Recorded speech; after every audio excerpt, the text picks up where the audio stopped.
आखिरी टॉपिक रह गया था जिसके अंदर प्रोटेक्ट किस तरीके से किया जाता है वर्कशीट को, उसको हमें देखना है। और साथ ही साथ जो है सेल्स को अनलॉक और अनलॉक किस तरीके से हम कर रहे होते हैं, इस चीज़ को देख रहे हो। तो अब ये जो कॉन्सेप्ट है ना आपका, ये यूज़ किया जाता है जब हम फॉर्म्स क्रिएट कर रहे होते हैं माइक्रोसॉफ्ट एक्सेल के अंदर, और फॉर्म्स बनाए भी जाते हैं इसमें, और फॉर्म्स बना के भेजे भी जाते हैं। उसके अंदर रिस्ट्रिक्शंस भी लगाई जाती हैं, डाटा वैलिडेशन और उसके प्रोटेक्शन है उसके ज़रिए, ठीक है। सो अब इसके अंदर आपने ना सेल्स को अनलॉक करना होता है और लॉक करना होता है सबसे पहले, ठीक है। अब आपने ये देखना है कि आपके पास सारे सेल्स अनलॉक्ड हैं या नहीं है। जो सेल लॉक कर दिया जाएगा फिर यूज़र उसको एडिट नहीं कर सकेगा। So kind of similar to a software जो है ना, ये आपके पास माइक्रोसॉफ्ट एक्सेल जो है आ रहा होगा, ठीक है।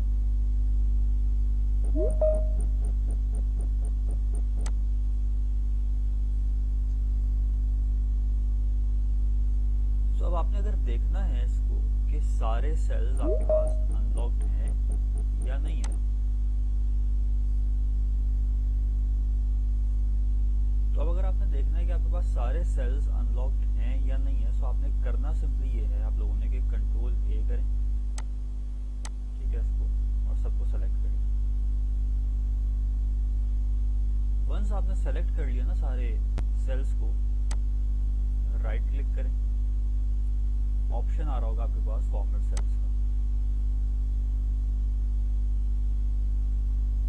या फिर आप लोग अच्छा सिलेक्शन अगर आप कंट्रोल ए से नहीं करना चाह रहे या शॉर्टकट की अगर याद नहीं है, तो इसका दूसरा ऑप्शन ये है कि आप यहाँ पे चले जाएं, इस सेल पे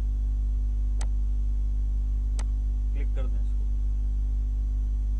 सारे सेल्स सेलेक्ट हो जाएंगे। Right click, format cells. Format cell में जाने के बाद आपने जिस ऑप्शन पे जाना है वो है प्रोटेक्शन। अब देखिए लॉक पे वो जो है टिक मार्क आ रहा है, तो अगर लॉक के ऊपर टिक मार्क आ रहा है इसका मतलब ये है कि सारे के सारे सेल्स लॉक्ड हुए हैं। लेट्स से अगर कोई एक सेल भी इसमें से अनलॉक्ड होगा ना, तो टिक मार्क नहीं आएगा। क्या आएगा देखते हैं। मैं लेट सपोज इसको कर देता हूँ अनलॉक, मैंने इसको कर दिया, लॉक से हटा दिया, ये सेल मेरे पास अनलॉक हो चुका है, ठीक है। अब दोबारा जब मैं चेक करता हूँ ना सारे सेल्स को,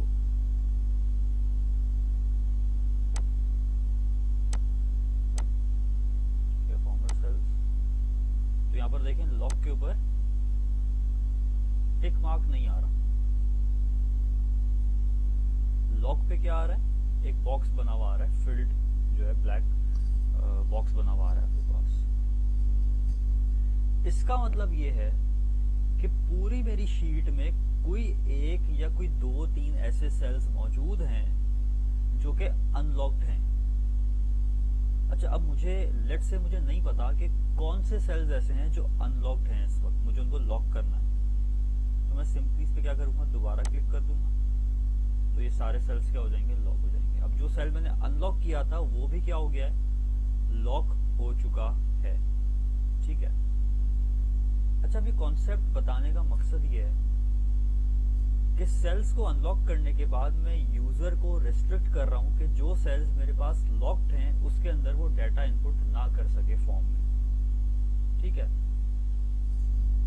तो एक फॉर्म बना लेते हैं और उसके अंदर फिर यूजर से डाटा इनपुट करवाते हैं, देखते हैं कैसे होगा।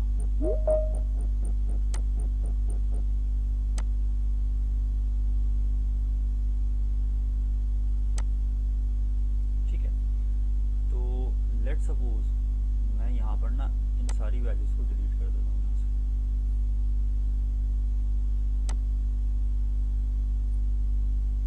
सही है। अब मैं ये चाह रहा हूँ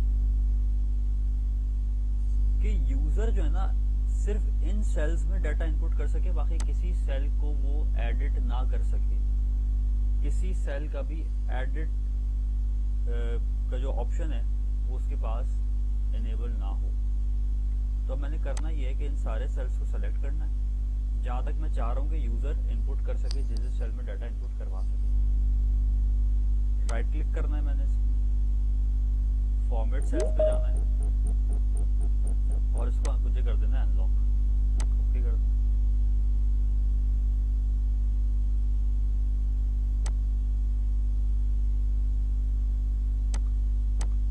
ठीक है, तो अब मेरे पास ये सारे के सारे सेल्स क्या हो चुके हैं, अनलॉक हो चुके हैं।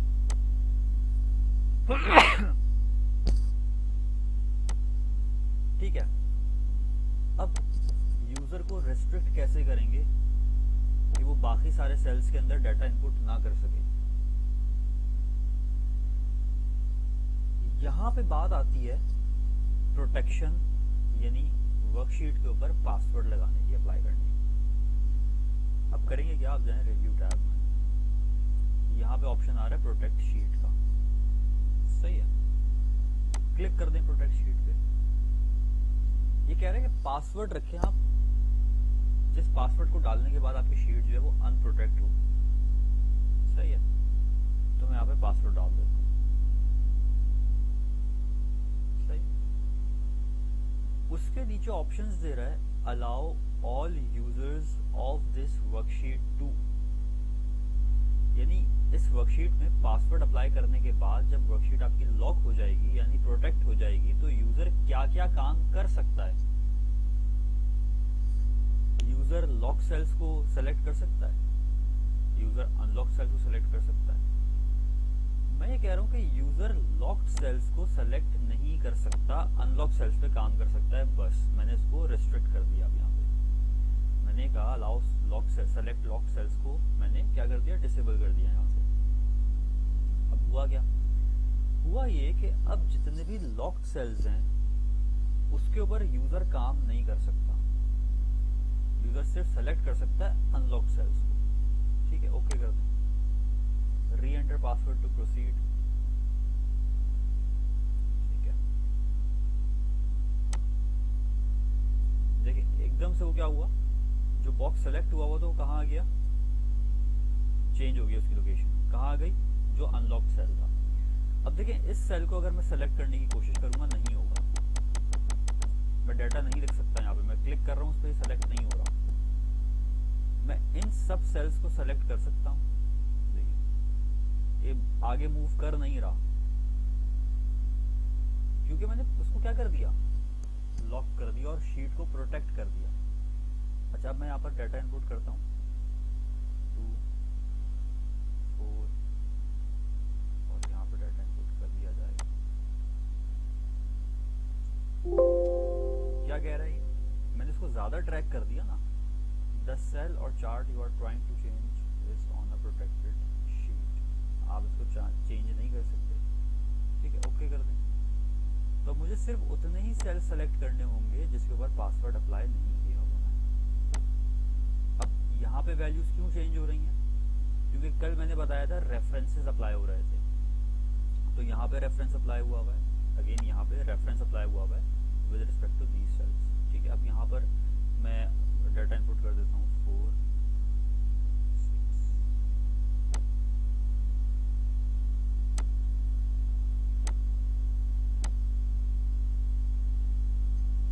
ठीक है, तो इस तरह आप जो है ना उसको प्रोटेक्ट कर सकते हैं। अब आपने अनप्रोटेक्ट करना है तो अगेन उस पर पासवर्ड आपने अनप्रोटेक्ट करने के लिए लगाना होगा। अनप्रोटेक्ट किया शीट को, पासवर्ड अप्लाई किया, शीट आपकी क्या हो जाएगी, अनप्रोटेक्ट हो जाएगी। अब कहीं पर भी मैं क्लिक कर रहा हूँ, सेलेक्ट कर रहा है सेल को, डाटा में इनपुट करवा सकता हूँ उसके अंदर। वंस आपने प्रोटेक्ट कर दिया शीट को, ठीक है,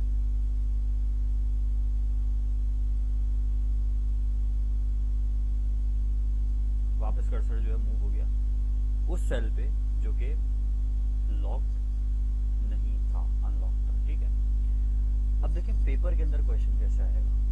पेपर के अंदर क्वेश्चन इस तरीके से आ सकता है कि आप एक फॉर्म डिजाइन करें, उस फॉर्म में स्टूडेंट से उसका नाम इनपुट ले लें, स्टूडेंट से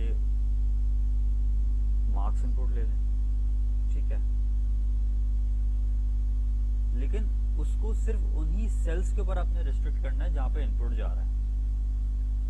उसके अलावा आपने कहीं भी उसको रिस्ट्रिक्ट नहीं करवाना। तो एक फॉर्म डिज़ाइन करते हैं यहाँ पे और एक प्रैक्टिकल सिनेरियो देख लेते हैं कि जिस बेसिस के ऊपर क्वेश्चन आपसे पूछा जा रहा होगा इसका, और उसके अंदर डाटा वैलिडेशन भी अप्लाई करेंगे। तो एक कंप्लीट जो प्रैक्टिकल की पॉइंट ऑफ व्यू से आपका जो क्वेश्चन आ सकता है उसको भी देख लेते हैं यहाँ पे।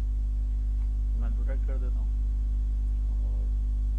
और टाइमिंग में यहाँ पे जैसा आपका डाटा डिलीट कर रहा हूँ। अब मैं यहाँ पे ना सबसे पहले अब मैं सारी चीज़ें अप्लाई कर रहा हूँ, साथ साथ आपको समझा भी रहा हूँ किस तरीके से हो रही है। यहाँ पर मैं लिख रहा हूँ मर्ज सेंटर करना है मुझे यहाँ पे, ठीक है। तो यहाँ पर मैं मर्ज सेंटर कर देता हूँ। तो ये सारा जो मेरे पास हुआ है सेल्स हैं वो सारे मर्ज हो चुके हैं। तो अब यहाँ पर मैं लिख देता हूँ स्टूडेंट इंफॉर्मेशन फॉर्म, ठीक है। लेकिन अब बात ये कि सेंटर में नहीं आ रहा, तो सेंटर में करने के लिए आपने यहाँ से इसको सेंटर में कर दें, बोल्ड कर दें और फॉन्ट इंक्रीज कर दें। अच्छा, अब बॉर्डर्स अप्लाई करने हैं इसके ऊपर ताकि थोड़ा सा बेहतर लगे। तो उसके ऊपर आप जो है आउटसाइड बॉर्डर्स अप्लाई कर दें, सही है। अब स्टूडेंट इंफॉर्मेशन फॉर्म में नेम आना चाहिए, ठीक है। फादर नेम आना चाहिए, ठीक है। अब ये देखें फादर नेम जो दूसरे सेल में जा रहा है, तो आप क्या करें, बी के बराबर में यानी कॉलम की विड्थ को इंक्रीज कर दें। यहाँ पे कर्सर आएगा आपका, इसको इंक्रीज कर दिया जाएगा, ठीक है। कॉन्टैक्ट नंबर,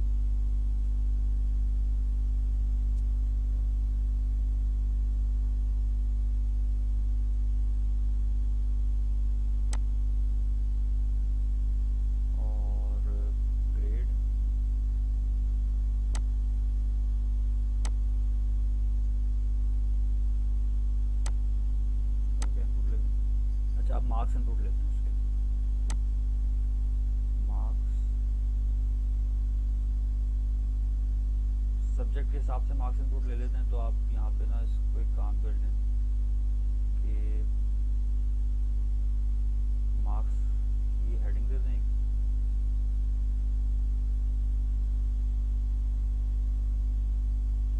अच्छा, जो मैं डायरेक्ट काम कर रहा हूँ ना, जो ऊपर नंबर्स लिखे हुए आ रहे हैं, बेसिकली मैं शॉर्टकट कीज से काम कर रहा हूँ। तो वो सारी शॉर्टकट कीज़ का पता होना ज़रूरी है, सच नहीं है, लेकिन ये बेसिक पता होनी चाहिए। बेसिक के अंदर जो control C, control V, control के साथ जितनी शॉर्टकट कीज़ होती हैं, control X, control C, control Y, control A, ये सब पता होना ज़रूरी है। क्या मार्क्स में आप ले लें इंग्लिश,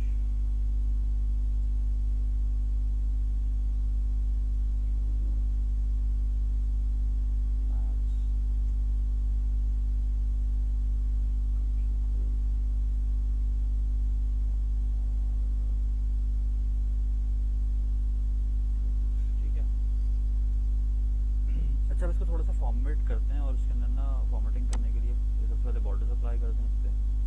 तो यहाँ मैं बॉर्डर्स अप्लाई कर देता हूँ, सब पे सेपरेटली कर देते हैं, आउटसाइड बॉर्डर्स अप्लाई करते हैं।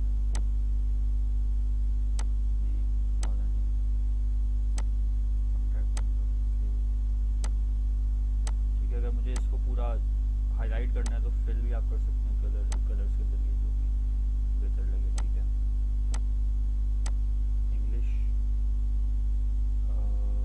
बॉर्डर अप्लाई कर दें इस पर।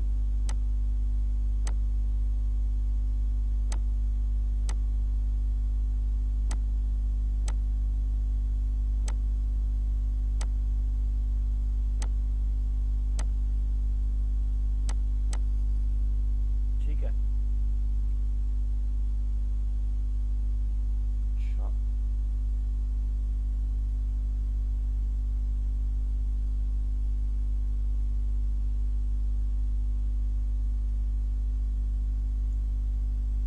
अच्छा, अब जो है मुझे अप्लाई करनी है इसमें कंडीशन फॉर्मेटिंग और डाटा वैलिडेशन। किस तरीके से अप्लाई होगी,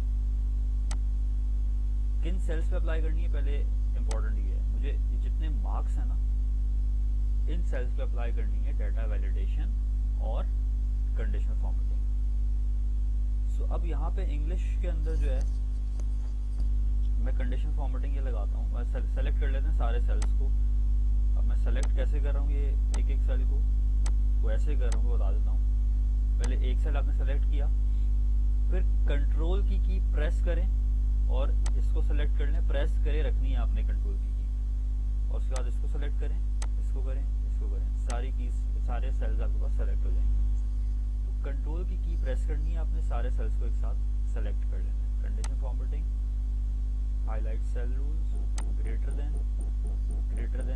50 है तो ग्रीन कर दे,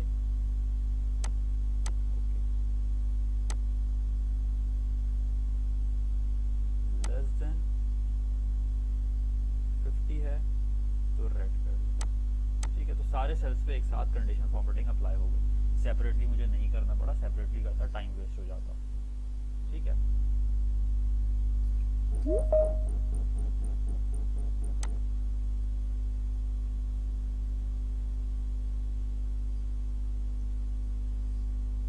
अच्छा अब मुझे इस पर डाटा वैलिडेशन भी अप्लाई करनी है इन सारे सेल्स के ऊपर। ठीक है, डाटा वैलिडेशन क्या अप्लाई करनी है? डाटा वैलिडेशन ये अप्लाई करनी है कि मार्क्स आपके 0 से 100 के दरमियान हो सकते हैं, इससे ज़्यादा या इससे कम मार्क्स नहीं आ सकते। तो अगर यूज़र गलती से ऐसे कोई मार्क्स डालने की कोशिश करे जो 0 से कम या 100 से ज़्यादा हो तो उसको एक्सेप्ट ना करे। तो आपने डाटा वैलिडेशन पे जाना है और डाटा वैलिडेशन अप्लाई करनी है। Whole number between 0 maximum 100। ठीक है, टाइटल दें एंटर मार्क्स बिटवीन 0 एंड 100। ठीक है, एरर अलर्ट में आपको स्टॉप कर देना है, वार्निंग नहीं देनी, स्टॉप करना है डायरेक्ट उसको। तो मैं स्टॉप करवा रहा हूँ उसको। ठीक है, इनकरेक्ट वैल्यू, ओके। यहाँ पे मेरा सारा काम ऑलमोस्ट हो गया। ठीक है,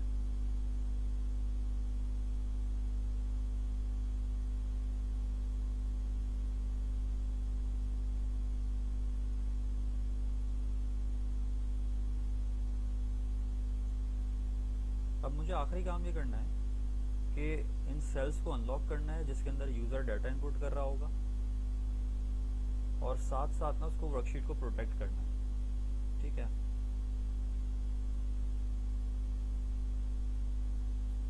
तो सबसे पहले तो ना सेल्स को अनलॉक करते हैं। अब सेल्स को अनलॉक करने के लिए इस सेल पे जाके आपको सेलेक्ट करना है और फिर राइट क्लिक करके फॉर्मेट सेल करना है। मैं अगेन एक साथ करता हूँ उसको, सेपरेटली मुझे नहीं करना, टाइम वेस्ट होगा। बोर्ड के अंदर भी आप लोग इसको सेपरेटली नहीं कर रहे होंगे। Right click, format sales. ठीक है, इसको अनलॉक कर दें। मैंने वहाँ से जो है टिक मार्क को हटा दिया लॉक्ड के ऊपर से। तो अब सारे के सारे सेल्स मेरे पास जिनको मैंने सेलेक्ट किया था वो अनलॉक हो चुके हैं। ओके कर दें। अब सेल्स क्योंकि मेरे पास अनलॉक हो चुके हैं तो अब मैं प्रोटेक्ट कर सकता हूँ वर्कशीट को। तो रिव्यू पे जाएं, प्रोटेक्ट शीट, अगेन पासवर्ड डाल दें आप यहाँ पे, ओके कर दें।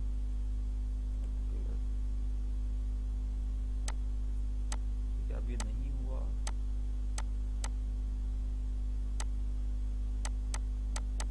अच्छा, ये वाले सेल्स मैंने पहले से अनलॉक किए हुए थे ना,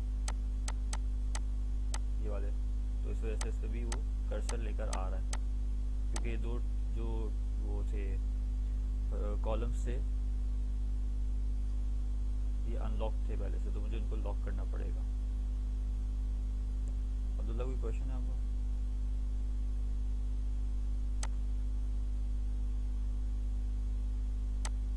अच्छा, अब करना ये होगा मुझे कि मुझे सबसे पहले ना अब इन सेल्स को मुझे लॉक करना है। तो आप अगेन इनको सेलेक्ट कर लें। फॉर्मेट सेल्स का ऑप्शन इसलिए नहीं आ रहा क्योंकि वर्कशीट प्रोटेक्ट हुई हुई है, तो अनप्रोटेक्ट करके इसको जो है लॉक किया जा सकता है। अब देखें किसी भी सेल के ऊपर वो कर्सर को लेकर नहीं जा रहा सिवाय उसके कि जिस सेल को मैंने क्या किया हुआ है, सेलेक्ट किया हुआ है। तो अब यहाँ पर मैं नेम इनपुट कर सकता हूँ, फादर नेम इनपुट कर सकता हूँ, कॉन्टैक्ट नंबर इनपुट कर सकता हूँ, ग्रेड इनपुट कर सकता हूँ। मार्क्स में अगर मैं यहाँ पर इनपुट कर देता हूँ लेट्स से 55, तो ग्रीन हो जाएगा, पास है स्टूडेंट। 14 तो वो रेड ही रहेगा। 68 ग्रीन हो जाएगा, ठीक है। 75 एंड 96, ठीक है। अब फर्दर आप लोग क्या काम कर सकते हैं इसके अंदर? फर्दर आप लोग जो है ना इसमें परसेंटेज कैलकुलेट करवा सकते हैं, ठीक है।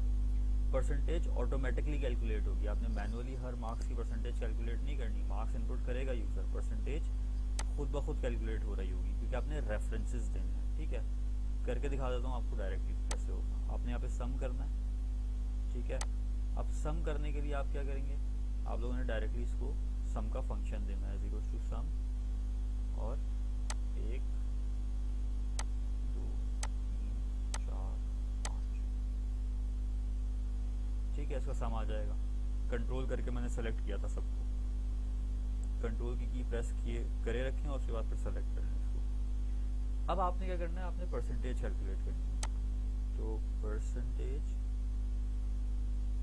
इज इक्वल्स, परसेंटेज लिखते हैं, is equals to sum divide by 500, bracket आ जाएगा यहाँ पे।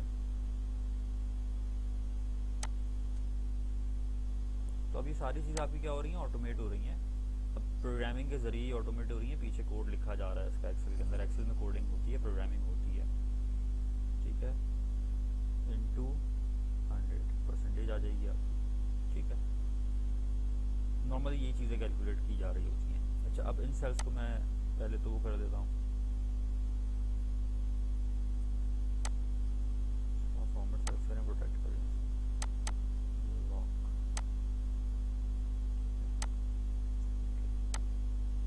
दोबारा प्रोटेक्ट कर।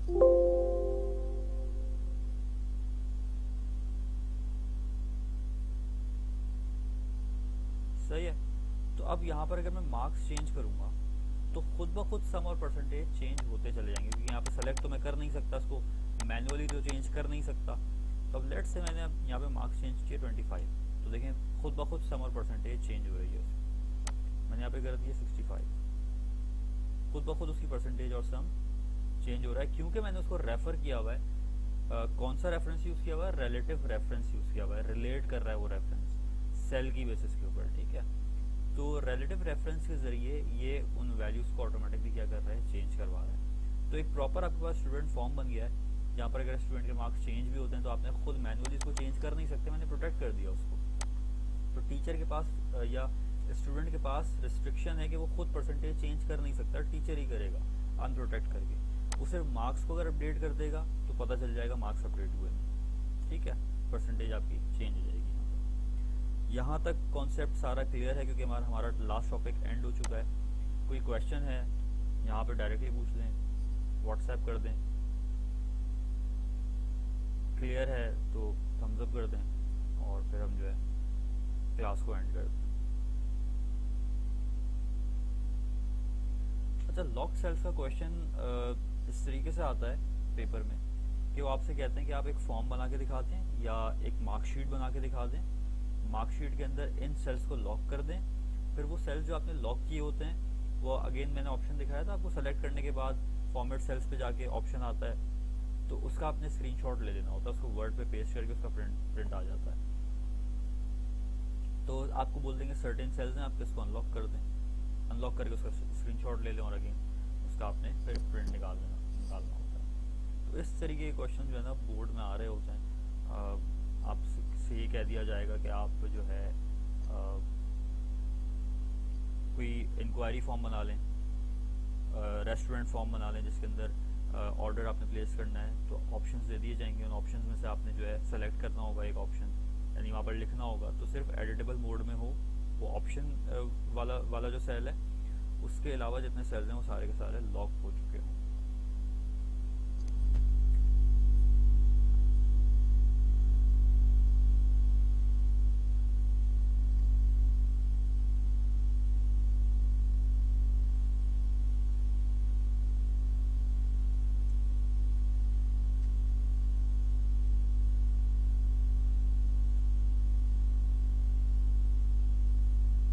अच्छा,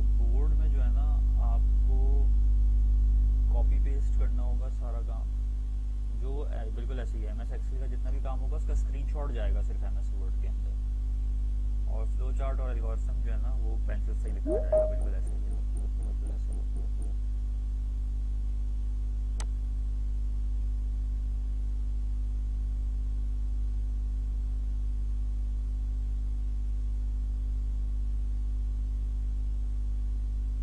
और भी क्वेश्चन पूछना है किसी को?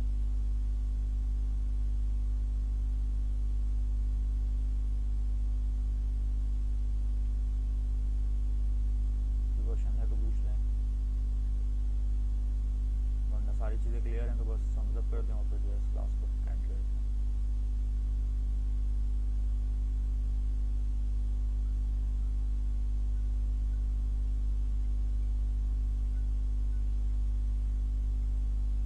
ठीक है, परफेक्ट है, परफेक्ट है। सो अगर फर्दर किसी को कोई क्वेरी हो, कोई क्वेश्चन हो, सो आप लोग मुझसे व्हाट्सएप पे पूछ लीजिएगा। और सेकेंडली ये कि सी लैंग्वेज के अंदर भी अगर कहीं आप लोगों को कोई क्वेरीज हो, कोई कंफ्यूजन हो प्रैक्टिकल पॉइंट ऑफ व्यू से, मुझे क्वेश्चन व्हाट्सएप कर दीजिएगा, आपको वहाँ पर जो है जैसे मैं फ्री होंगे रिस्पॉन्ड कर दूँगा, ठीक है। इसकी रिकॉर्डिंग में अपलोड कर दूँगा तो इंशाल्लाह मैं सेंड कर दूँगा, फिर उसको आप देख लीजिएगा।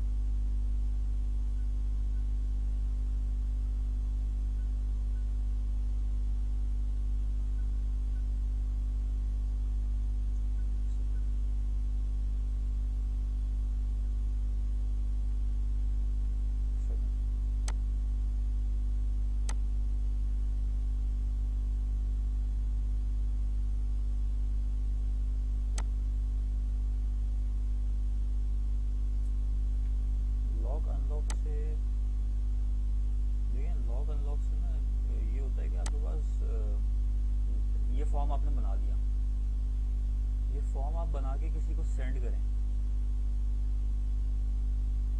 तो बात ये है कि वो फिर एडिट नहीं कर सकेगा ना उन सेल्स को, तो ये एक जो है ना इस पर एक फर्क पड़ रहा होता है। और ऐसा क्या इस पर फर्क पड़ेगा, ठीक है। तो फिलहाल इस क्लास को फिर हम एंड कर रहे हैं। क्वेश्चन हो तो पूछ लीजिएगा सेपरेटली,